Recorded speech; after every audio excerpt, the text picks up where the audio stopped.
Hey, everybody. Good morning. Welcome to the Sunday morning edition of Down to Earth. Thanks so much for joining us. I am so very grateful that you're taking time out to be with us this morning on this Sunday morning edition of Down to Earth. It's the show in which we talk about matters that are down to earth, right? Down to earth as it goes, right? And it is Sunday. So we are going to talk about faith and talk about faith and its impact on our lives. We are going to talk about our faith, whatever you believe in. But in fact, more specifically, we are going to talk about the recent church scandals. Well, are they recent? Church scandals that have taken place and how it has disproportionately marginalized the Christian faith. So we're going to examine that and talk about that and see what the implications are for people of faith, people who still have faith, who still believe, but don't know where to port their belief. They don't know where to carry it because they're like, I'm sort of afraid. It's not very different from political leaders, right? Who perhaps have to find themselves in the same dilemma that I'm not sure I like this guy, but I have to make a choice. But I don't know if I like this girl. But I have something, I have some idea, but I don't know what to do with it. So we're going to talk about that. But it's Sunday and the news of the day. Thankfully, it is Sunday morning and we don't have a mass shooting to report on. Give ourselves a hand clap of praise right there. You know, nothing happened over the weekend. Thank God we had peaceful Saturday. So everybody could go shopping, go to the movies without fear or favor, although most of us are doing that online shopping thing now where you order through an app and they bring it out to your car. It's a novelty. I love it, right? Because we're just so terrified of walking into a big box store and there you have it. People are standing around with guns. I think it was Walmart, Kroger, and a number of other major retailers who came forward recently and asked their customers to desist from bringing their open carry weapons into their stores for the safety of all, which is exactly where we need to be. We must continue to think of the safety of all of us, not just some of us. I mean, you're well within your rights to open carry all you want. You can open carry on your own back lawn, on your own lawn if you want to. But think about the safety of everyone else. What if it's not you, but someone else has some nefarious intention of perhaps grabbing your open carry weapon to execute and carry out something that is not good? You see what I mean? So we need to think about the greater good and the greater good of all and public safety is ever should be topmost, should be uppermost in our minds. For those of us who have ever had to be at any public kind of event, sometimes I hesitate myself, like seriously, to participate simply because you don't know who will show up and you don't know what people are thinking. You don't know what end of the spectrum they are, how they feel about stuff. So we tend to be mindful of those things, right? So it's Sunday. We're going to continue to be upbeat, right? We're going to continue to believe that goodness will prevail and that people will hold themselves in check despite whatever you're going through. And I just want to say that all of us, you're not alone. All of us from time to time experience instances where nothing seems to be going our way. We all have those moments. We all have moments when we feel like there's nothing that is happening. And I just want to tell you that if you feel like that and that is you, then don't be alarmed. But we sometimes we sometimes uh, hesitate, and we all have those instances where we are affected by life stories. Things happen, right? And because of that, stuff happens. So I just wanted to tell you that you're not alone. And if this is you, and if you feel, because sometimes what happens, people feel left out of the game, they feel left out of the conversation, they don't see themselves picturized and pictorialized in the events of the day. They don't see themselves as part of the bigger picture, whatever that bigger picture represents for them in their own framework and their own frame of references. They don't see themselves as part of a contribution. And so what happens is people then feel marginalized. You have to be careful with that because when people are not engaged, then they become marginalized. And the further marginalized they are, they're more open to becoming part of, they feel fringe, right? They become part of fringe elements. And then some other idea appeals to them that is going to make it sound like, well, this sounds like a good idea and it's not affecting me and blah, blah, blah, blah, blah, blah. And so people feel like that is a good idea.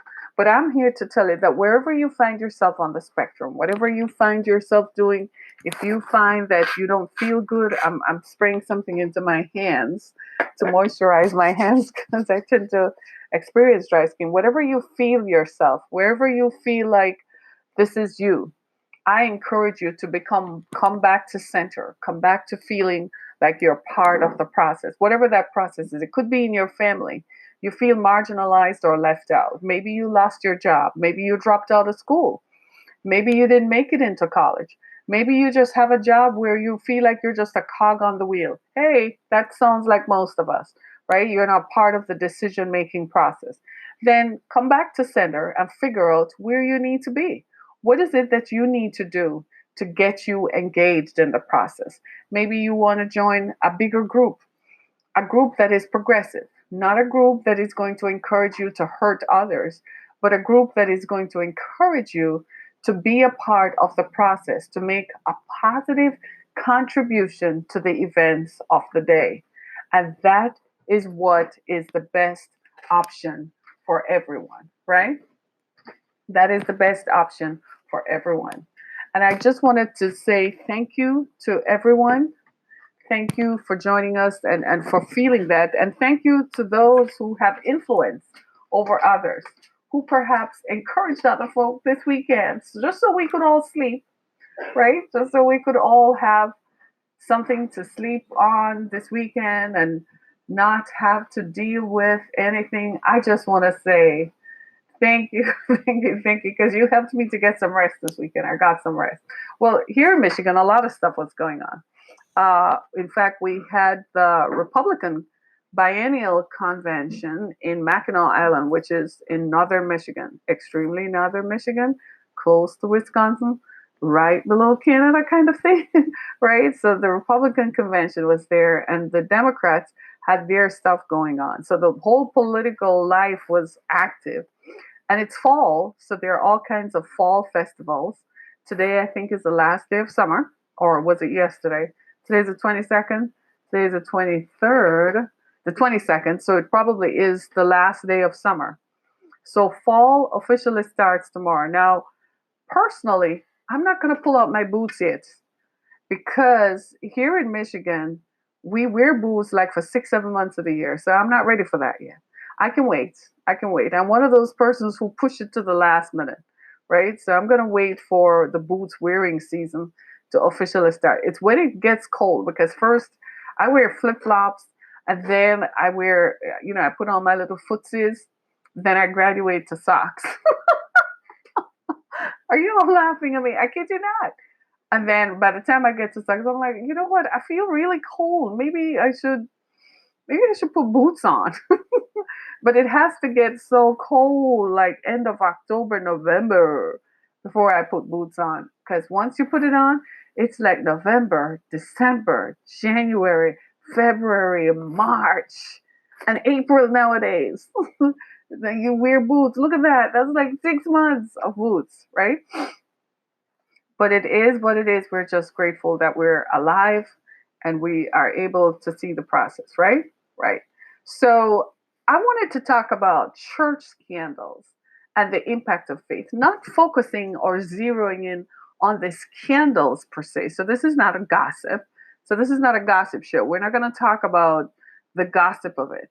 We're going to examine what did it mean for my faith and yours. How did church scandals affect us? How did it impact us? And for those of you who are joining me, you can listen to more about the show on Spotify, on Google Podcasts, as well as Apple Podcasts, and wherever your favorite podcast platform is. You can always listen to more of Down to Earth with Harriet Kemick. It's there, right? And tell your friends about it. I appreciate the love. Thank you. Thank you. When you go to find my page on Spotify, when you find my podcast, subscribe to the channel. That way we know what you like, what you don't like, so we're able to bring you more shows that are of interest and more topics and cover more topics that are of interest to you. So make sure you subscribe to our channel on Spotify, whether you find us on Apple Podcasts or on Google Podcasts or wherever your favorite podcast platform is. There's one called Overcast, right? There's one called Pocket Cast. There's one called Radio Public. They're all out there. And of course on Anchor FM. So wherever your favorite podcast platform is, subscribe to our channel so that we know, right? So I wanted to talk about church scandals and its impact on our faith. And I'm doing it not from the perspective of encouraging the scandals or levitating on the scandals, but from the perspective that what did that do to people of faith? How did that affect us? And I'm going to personalize it a little bit in terms of how it impacted me and what I observed going through it. I think it's 10 years ago now, isn't it? That one of the first scandals in the Black Christian church erupted with Bishop Eddie Long in Atlanta, when the story unfolded of him having sex with young men who had come to him for mentoring and whom he had a school set up for disadvantaged youth. But then he became more than their patron. He became their lover. He took them on trips, trips all over the world and so on. And everybody around Bishop Long seemed to know this was going on, but no one said anything. That's key. We'll come back to that. Okay. Prior to that, there had been scandals in the Catholic Church from as early as the early 1990s, where people began coming forward to talk about. The first major ones happened in the 1990s, in the mid 1990s, when people came out and started talking about them being molested by priests in the Catholic Church. It started in Boston, it went to Philadelphia, and it mushroomed and took on a life of its own. It still hasn't stopped. It's still continuing as more and more people are coming forward to disclose what had happened to them while they were a part of the church. Well, what that did was it tore the church apart. At first, the Catholic Church, in an effort to contain it, notice the word contain, tried to suppress it.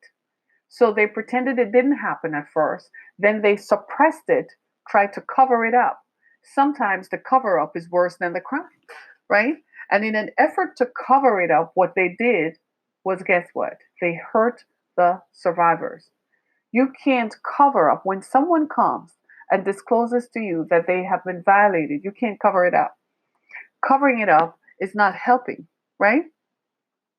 And what happens is, because covering up is not helping, what cover up does is it makes the person coming forward feel as if what they're saying is not true. I've often told people, when someone comes to you and discloses that kind of information, do not push it away, do not ignore it.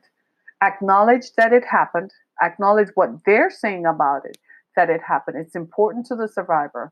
And then find a way, direct them. If you don't have the resource, direct them to available resources that will help them to overcome. So the Catholic Church, it became bigger and bigger because the Catholic Church is an entity in itself. So it was not inconceivable to think, well, if it's happening here, chances are it's happening somewhere else.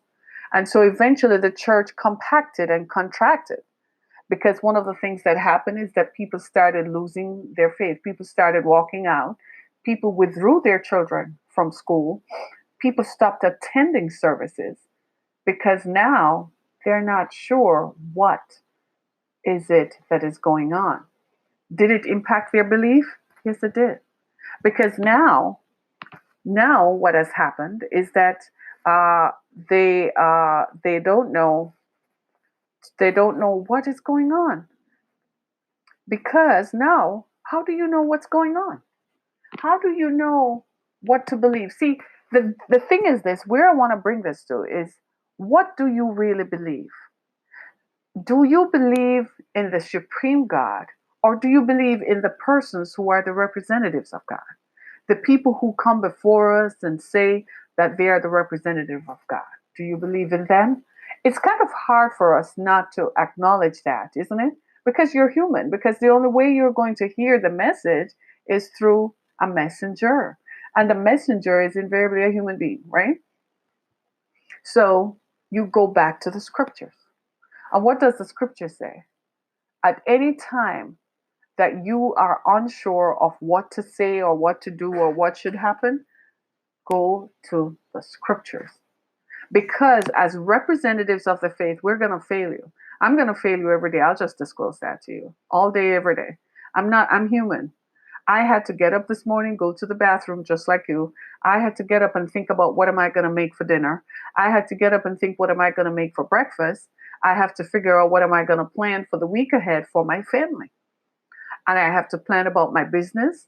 I have to plan about all the people I'm going to come in contact with today and every other day. And what am I going to say to you? So I'm human. I am just like you. So I am going to fail you. But where I fail you, that's where the scriptures come in. In a lot of ways, what happened was people took on more than they could handle.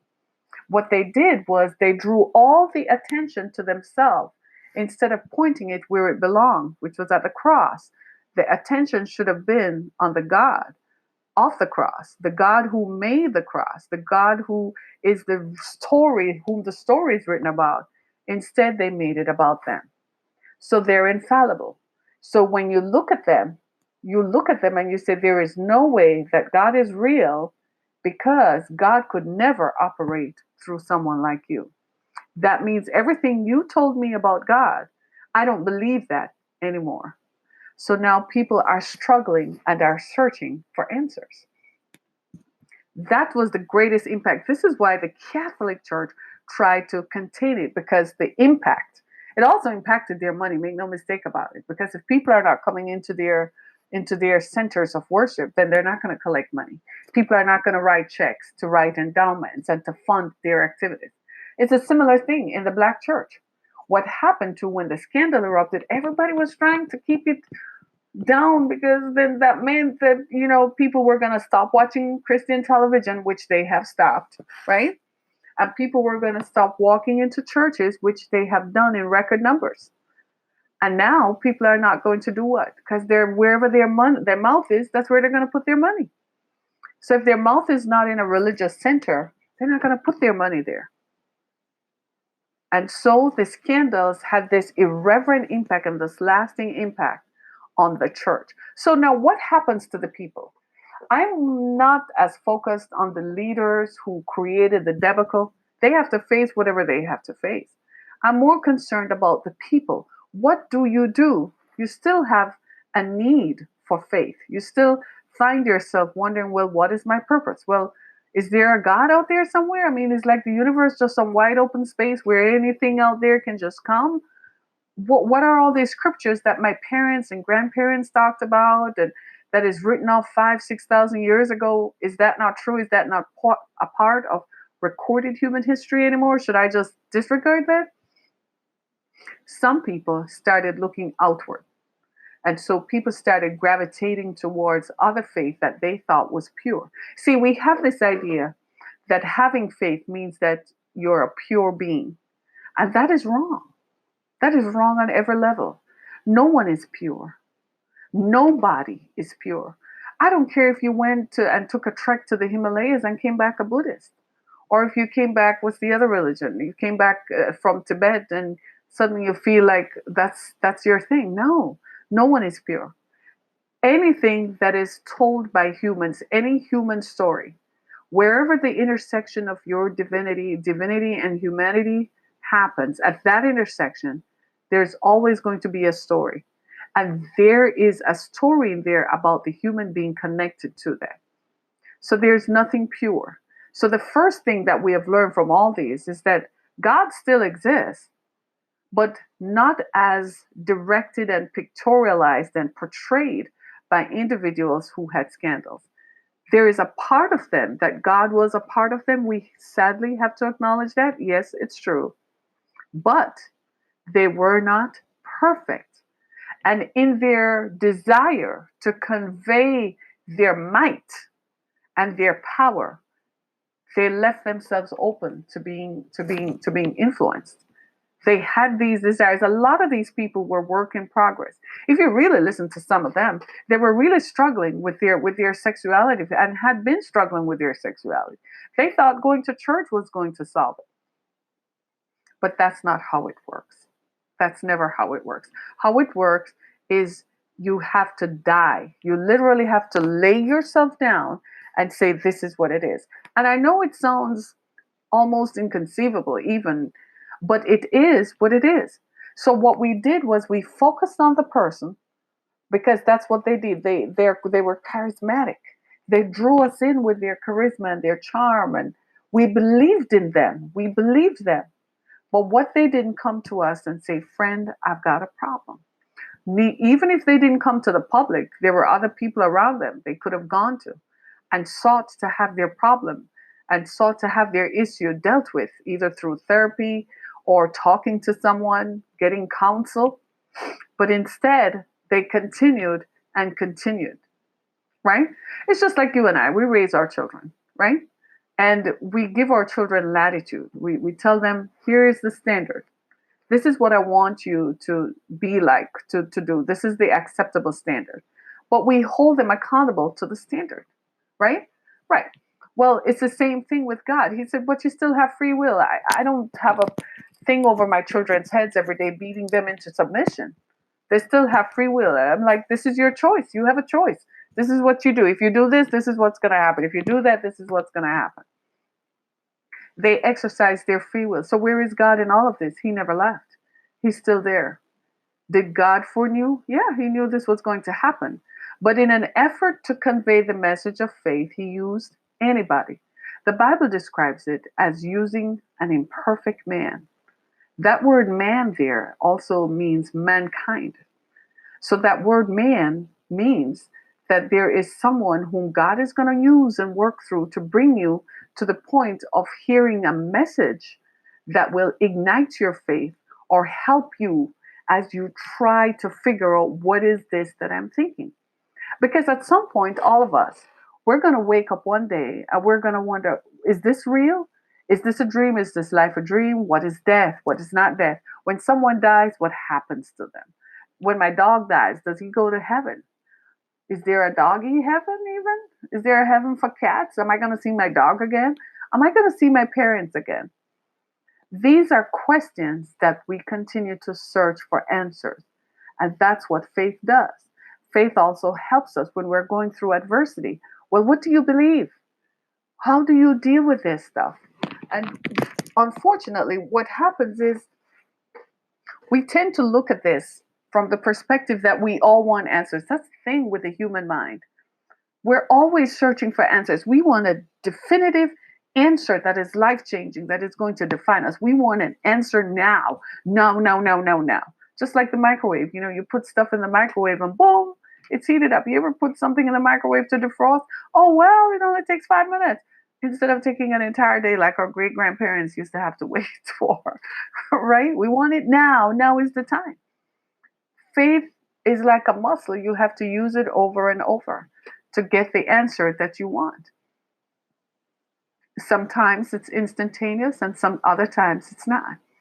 So what I'm saying is, if you view faith from the perspective of, well, if God still exists, then he's going to bring someone else who is going to help us, help me to understand these things. You're right. But are you looking or are you searching? Right now, no one is because nobody believes. Because as soon as we see someone who says they're a preacher, we're like, oh, you're going to be just like that other guy. All they do is take my money. They don't even help the community, right? We've all seen very grave examples of that. It's unfortunate, but it happens. A few years ago in Houston, Texas, there was a hurricane coming through. And they asked a prominent preacher there, Joel Osteen, to open his church to let the people in. And he said no. He refused to open his church to let the people in who were struggling and who needed somewhere to be for safety. Today, his church is almost decimated. Why? Because people haven't forgotten. Was that a good thing for him to do? No. Does that mean that God never spoke through him? Well, God did speak through him, but not at that time. Because what do you think a loving God would have said? Open the church, off the doors of the church, and let the people in. I think in a lot of ways, some of these preachers need to hear that. First, open your heart to the love of God, to the love of God's people.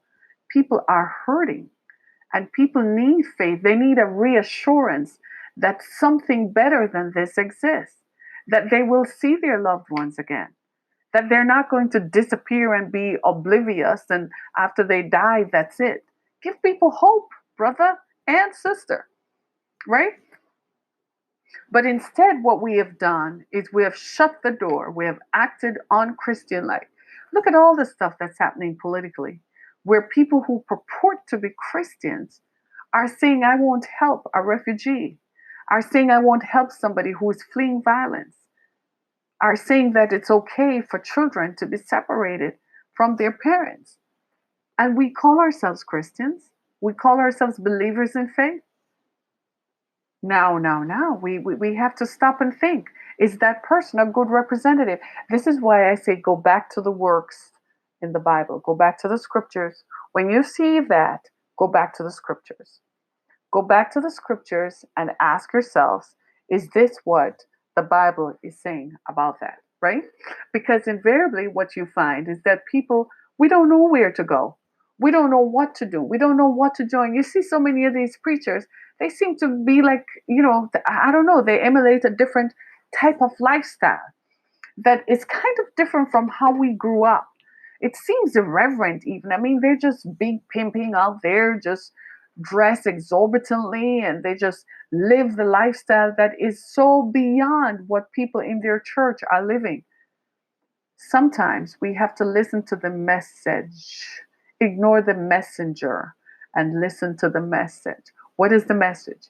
I have found that I used to be the person who would look at people and say, well, what are you saying? Let me hear what you have to say. But I found that I could not look at the person and use their life to determine my own faith. It did not work. I had to constantly drag my attention back to the scriptures. And you know what I found? They fell so short. I focused more on what the scriptures said. And as long as I looked at the scriptures, I was fine. When I took my eyes off the scriptures and looked at them, that's when I failed. Because invariably, we're human. We are going to fail. They're going to fall. You're going to find out that they are having sex with people whom they shouldn't be having sex with, that they took money, they did this, they did that. They are going to fail you. But let me ask you this on another matter. What are your expectations of a faith leader? Have you ever thought about that? Where did you get that idea and that impression from? Is that coming from somewhere where you is that coming from somewhere where you might feel, where do we get these expectations from? We got to understand that first. What expectations are we placing on faith leaders?